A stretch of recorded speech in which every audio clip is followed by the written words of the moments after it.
Let's have a look at what's going on inside the brain when people have been traumatized that leads to these exaggerated fight or flight responses, that leads to these kind of outbursts of anger and aggression, or these kind of exaggerated startle responses and so forth.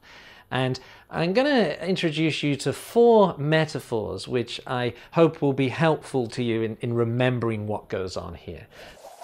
So I'm going to talk about the data analyst, the emergency alarm, mission control, and the security guard.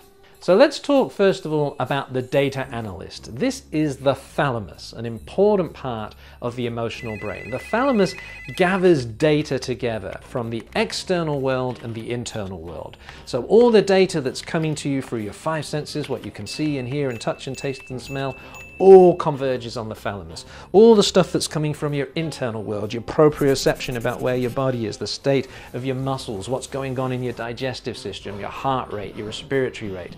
So all of this info about the internal world and the external world converges in the thalamus, which is like a sort of data analyst, puts it all together. And the data analyst sends that information off in 2 different directions. There's a slower pathway, which is often referred to as the high road, and there's a faster pathway, which is often referred to as the low road. Now, let's have a look at the fast low road pathway. The data analyst sends this information as fast as possible to the emergency alarm. This is the amygdala. The amygdala is like the emergency alarm of your brain.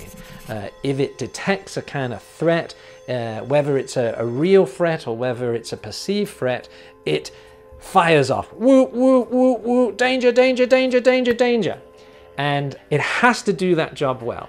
If you've got a defective emergency alarm that doesn't go off at the slightest hint of a threat, then you're not going to live very long. If we look back in evolutionary times to caveman days, if there was a caveman whose amygdala did not fire off at the slightest sign of a threat, then he got eaten pretty quickly. So the thalamus collates this data, the data analyst sends it at lightning speed to the amygdala, the emergency alarm of your brain, which fires off and sends a message down to your security guard. Your security guard is your sympathetic nervous system. The security guard needs to either take cover or shoot. You know, what's most important? Do I shoot, the kind of fight stuff, or do I take cover? Now, that's the fast road. That's often called the low road because it's using the lower parts of the brain. If we come back to Dan Siegel's hand model of the brain, the high road involves the parts of the brain that are closest to or part of the cerebral cortex. The low road involves the kind of lower parts of the brain neuroanatomically.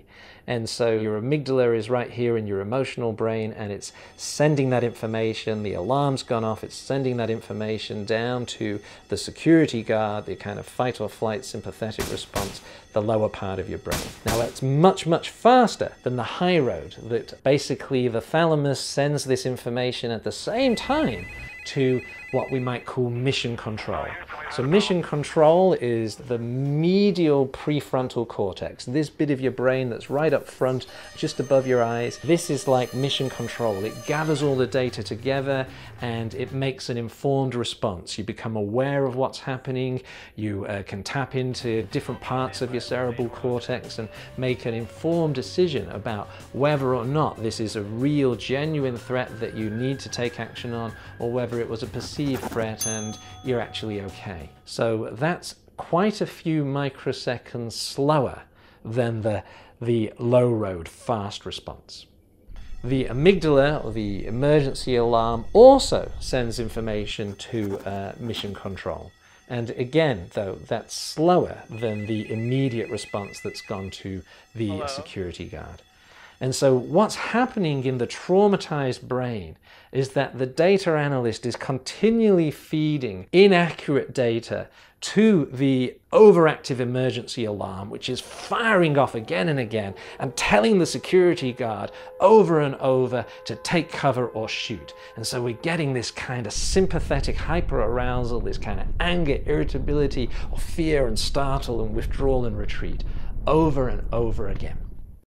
Throughout the course, I'll be referring to these metaphors and these parts of the brain, and really don't worry too much if it seems too much or you can't remember all these bits and pieces. You know, it's useful knowledge to have, and sometimes it's useful to share this with your clients as part of psychoeducation, but it's not something that you have to kind of really struggle with if you're finding it difficult to store this in your long-term memory. And keep in mind that a lot of what we're doing throughout this course is working with the medial prefrontal cortex of the brain when we're doing this mindfulness stuff, this grounding, this centering, this self-compassion, this kind of cognitive diffusion, and all of these core mindfulness processes. We're coming back to